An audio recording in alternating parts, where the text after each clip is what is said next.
Breaking news આવી રહ્યા છે ઉનાથી વેરાવળ રોડ પર મહત્વપૂર્ણ ઘટના બની છે।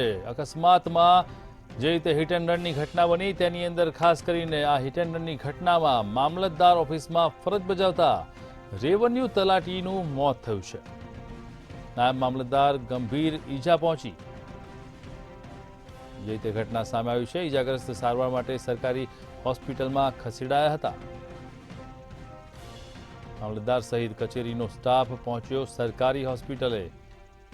હિટ એન્ડ રનની ઘટનાને પગલે હાલમાં જે રીતે સમાચાર સામે આવ્યા છે, પોલીસે ફરિયાદ નોંધી વધુ તપાસ કાર્યવાહી હાથ ધરી છે।